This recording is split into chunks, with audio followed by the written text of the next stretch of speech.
Evangelho de Jesus, conforme escreveu Lucas, capítulo de número 15, verso 1 diz: E chegavam-se a ele todos os publicanos e pecadores para ouvir. E os fariseus e escribas murmuravam, dizendo: Este recebe pecadores e come com eles. Eu quero ministrar algo de Deus sobre a sua vida. Esteja preparado para bater de frente com a realidade da nossa vida. Os haters existem.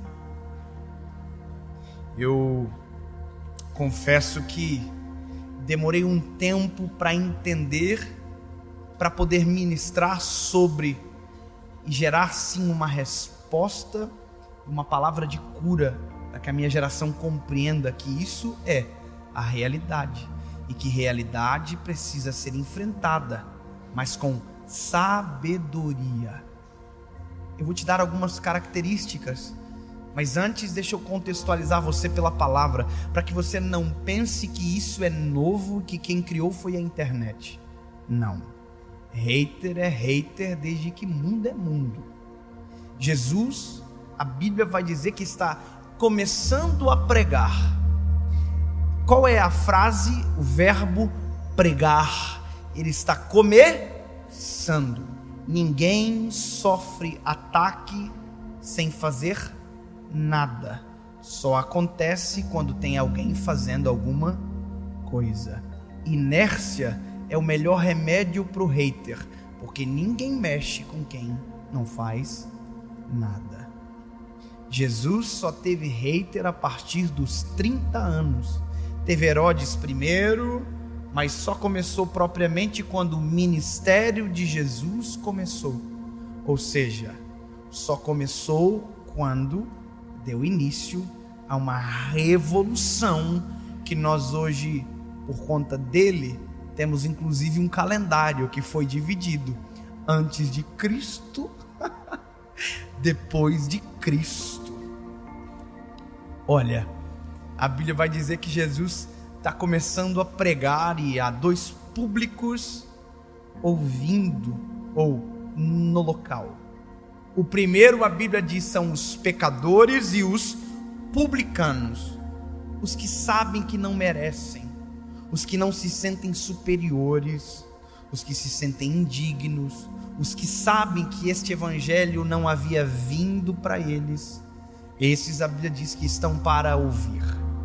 Aí a Bíblia diz que tem um outro povo, os fariseus e os escribas, os que detinham um conhecimento da palavra, os maiorais, os bons, os do clube da alta. Esses não estão para ouvir a palavra. Esses não estão para ouvir Jesus. A Bíblia diz que estes, ao invés de ouvir Jesus, murmuram entre si, falando mal de quem está pregando e mudando o mundo. Ali começava a maior revolução da história da humanidade. Jesus estava pregando e eles estavam discutindo: quem é esse que senta com os pecadores? Quem é esse que cura no sábado, que diz respeito à lei de Moisés? Quem ele pensa que é, hein? Se tem uma multidão o seguindo, alguma coisa está errado. E a Bíblia diz que eles andavam o tempo inteiro clamando contra Jesus, tentando pegar Jesus num erro para desconstruir aquilo que Jesus estava fazendo. Então, todas as vezes que eles viam Jesus cumprindo a lei, diziam que Jesus estava desrespeitando a lei para julgar contra Jesus a sua própria palavra. Ou seja, eu consigo entender a partir de agora que há uma diferença muito grande entre hater e crítico. E você precisa saber disso, porque a partir do momento que você começar a fazer qualquer coisa, a vida vai te apresentar os teus haters. Comece a se dar bem no trabalho, eles vão aparecer. Começa a fazer algo para Jesus e ser visto.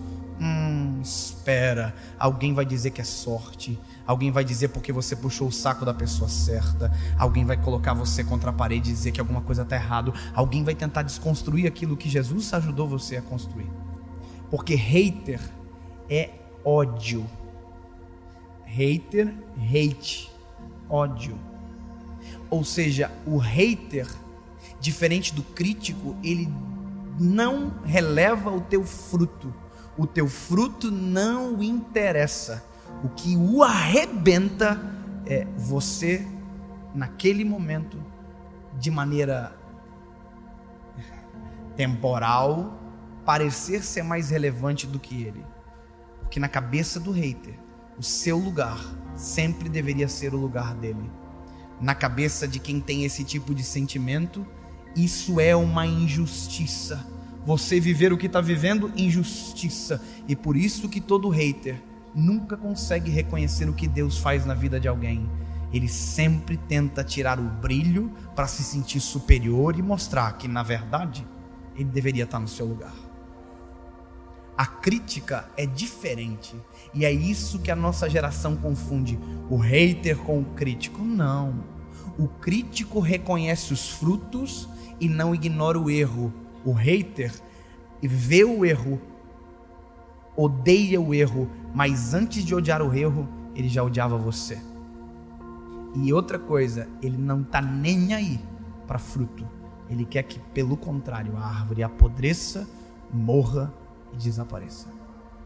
Então, hoje nós lidamos com corações doentes em todas as áreas, na família, no trabalho, na igreja, fazendo a obra de Deus. Em qualquer lugar sempre haverão os que odiarão você.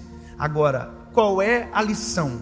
A lição é que você tem que aprender a reagir com cada um da forma certa. Alguém diz: olha, ele é orgulhoso, ele não responde à crítica.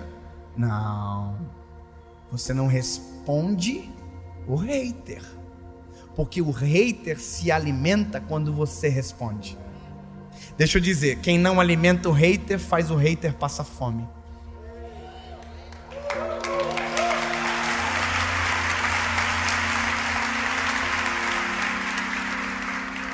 O hater só quer uma coisa, a tua atenção. Vou te contar uma coisa pessoal minha, que não é um desabafo, é uma realidade de constatação que eu fiz. Hoje nós trabalhamos em plataformas digitais. Estamos na igreja, mas estamos em plataformas digitais, que alcançamos um número absurdo. São cerca de 30 milhões de pessoas que a gente alcança por mês. É fora da curva. É só Jesus que faz. Agora, olha que coisa. Eu comecei a usar o Twitter há dias atrás. E comecei a perceber uma coisa. No Twitter todo mundo tem razão. No Twitter todo mundo é mestre de alguma coisa sem nunca ter estudado nada, sem nunca ter abençoado alguém, sem nunca ter estendido a mão, mas ele se sente sempre melhor. Aliás, quem tenta discutir na internet normalmente só quer uma coisa: provar que está certo, nunca ajudar você a crescer em alguma área da sua vida. Quem quer criticar nunca fará isso publicamente. Quem critica faz em amor, no secreto, porque quem critica quer o crescimento, nunca a destruição. Alguém diz: não, mas nós estamos denunciando. Posso dar uma ideinha boa? Você vai pregar o evangelho. A Bíblia tem 66 livros, tem 4 evangelhos só falando de Jesus. Comece a pregar sobre ele. Comece a ter matéria-prima na sua vida. Sai da janela. Tem coisa boa na sua história para você viver. Comece a olhar para aquilo que Deus já te deu, não aquilo que Deus está dando para alguém, porque você está fazendo mal para você. Agora, saí do Twitter. Saí. Porque descobri uma coisa. Quando eu postava, quando eu via, tinha lá 400, 300 comentários. No meio de 300 sempre tinha um muito mal. Sabe qual que é o problema que eu percebi? O meu coração só me dava vontade de responder o ruim. Então eu descobri que o hater só serve para alguma coisa: tirar o nosso propósito, roubar aquilo que Deus já nos deu, tirar a certeza do nosso coração com relação àquilo que é o nosso propósito de vida. Agora, o crítico não. O crítico nos leva para o centro da vontade de Deus. O crítico nos faz se apaixonar ainda mais por propósito. O crítico corrige a rota. O hater destrói a estrada. E agora é você que decide quem vai fazer parte da sua vida: o hater ou o crítico.